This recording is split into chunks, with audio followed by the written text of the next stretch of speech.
always be my son, Mowgli. Nothing can ever change that. Hi Freida and welcome Hi. to the Quint. Thank you.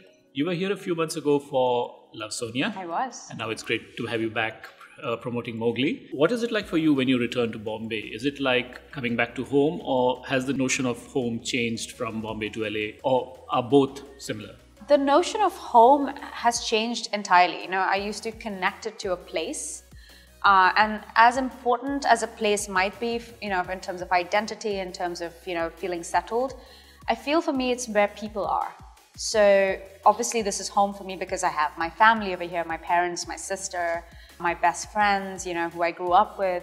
But then there's also the same kind of feeling that I have with my friends who have become my family in LA and in New York and in London. So really home is wherever the people around me make me feel like I'm at home. The Jungle Book is probably something you watched growing up.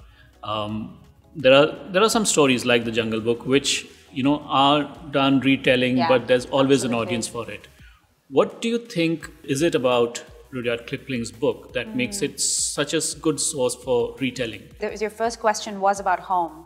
And with home, the next thing that you think about is belonging somewhere, you know, being accepted or being part of a community, or having people who understand you and who relate to you.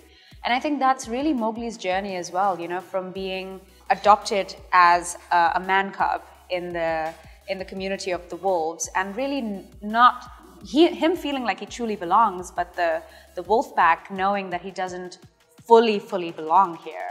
And then when Mowgli goes back to the human world, he completely doesn't feel like he fits in there, but he looks like them, and he has features that he you know, wants to eat, he kind of can eat the food they eat. And so I think in many ways, the story of belonging always, and the story of being part of something, is always going to call for various versions. This particular version is a more realistic, more intense, a deeper version in delving into the emotions of these various characters. But again, whenever, you know, you bring on characters like the animal characters that we have that have various characters, Baloo is, you know, not just a bear. You know, we have a Baloo in our lives, or we have a Baloo kind of character in our lives. So really I feel, I don't know, the story of belonging and home will always have so many versions. Right. So I was talking to Andy Serkis, and what he said drew him to the story is Mowgli's search for self and search to know who he is and where he belongs. Yeah. And I guess we all go through that at some point in life. I want to know, did Freida Pinto go through that, probably as an actor, you know, just trying to find out what she's all about and where she belongs? Oh, absolutely. 100%. I think, you know, it's the journey that every human absolutely has to go on. Especially when I've had such a monumental shift in my life at a very young age, with Slumdog Millionaire coming at a time when I wasn't born into a film family, so I did not know how to embrace it, or how, you know, what to expect or where to go from there. And so things started changing very drastically, and I kind of feel the real question was, okay, everything around me could change. Like the work environment I live in can change. The people I work with change all the time. You know, there's always a new set of people. But who am I in all of these settings? I'm, first of all, ever changing, you know, so I'm never going to be a constant.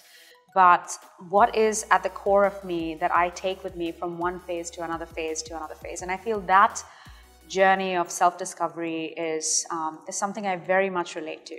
You know, and I think the more open you stay, the more wonderful things you discover about yourself.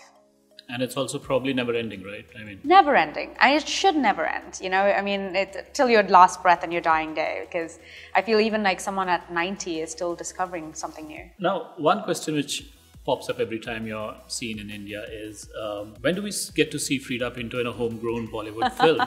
So is it that you're currently happy with the kind of projects you're getting in the West, or is it that there's no good script that has come up from the Hindi film industry which you would want to do? Oh, I don't think it's the no good script thing at all. You know, it's more the first thing. It's not about I'm just happy with everything that's coming from there, so I don't want to do anything over here. It's just like I have built a career very differently, and obviously there is a good flow of work that has come in from the path that I have chosen, and also I'm creating my own work. So it's not like I don't want to be part of a full blown, film, the full homegrown film. But my sensibilities are very different, and I'm very non-apologetic about it, I don't think I can do justice to a song and dance kind of film, and that is not my sensibility at all in terms of performing. I love watching movies like that. So I won't commit myself to something where I feel like, I'm not in it 100%. But yeah, an independent film coming from India, why not? Is there any recent Hindi film that you saw which you really liked and said, oh, I wish I was a part of this one? I didn't wish that I was part of it, simply because I felt everyone who was in it did such a good job. And for me, that was actually probably one of my favorite roles that I've seen Deepika Padukone, and I feel that was Piku. Like, I feel it was very different, something that she hasn't done before. Mr. Bachchan's always amazing in every role that he plays. But it was kind of like a very fun little film, a very heartfelt film. So I really, truly did enjoy that particular one. And then one of my favorite actors in India, and I say this all the time, is Richa Chadda. So if I could have a career in India, it would be the career that she's chosen for herself. Thank you so much for talking to us. Thank you.